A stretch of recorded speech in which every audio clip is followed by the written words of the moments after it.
Now that you've written your This I Believe personal narrative, it is time to transition the written word into a spoken word.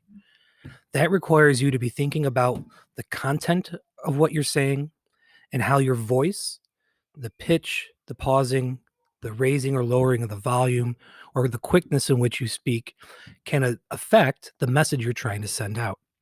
When you get to this stage of the project, we have provided you some annotation marks that could help you uh, in thinking how you want to say your written essay.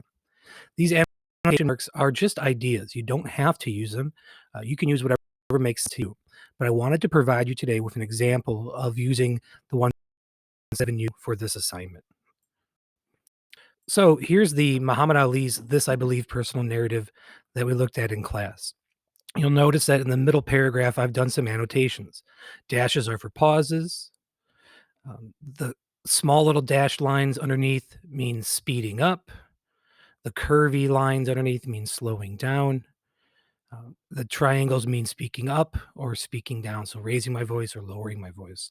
So if I was to read this section here just as it was written without thinking about delivery, it might sound something like this. I was going to turn pro and become the world heavyweight champion in boxing. I never thought of the possibility of failing, only of the fame and glory I was going to get when I won. I could see it, I could almost feel it when I proclaimed that I was the greatest of all time. I believed in myself, and I still do.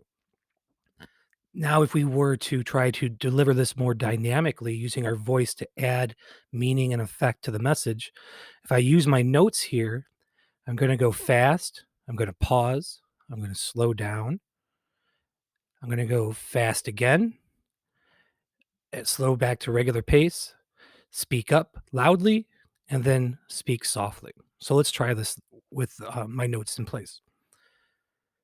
I was going to turn pro and become the world heavyweight champion in boxing. I never thought of the possibility of failing, only of the fame and glory I was going to get when I won. I could see it.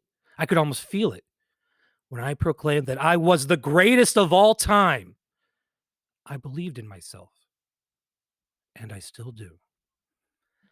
So there is some subtle difference there. And hopefully, the adjustment in the vocal part adds to the meaning, adds to the story. It makes it more engaging and powerful. That is what we're asking you to do at stage and annotate text before you start practicing and getting feedback. So feel free to look at the annotation marks. You can look back at the sample essay I just showed you. And hopefully it helps you think about how your essay should sound, not just what words you should say.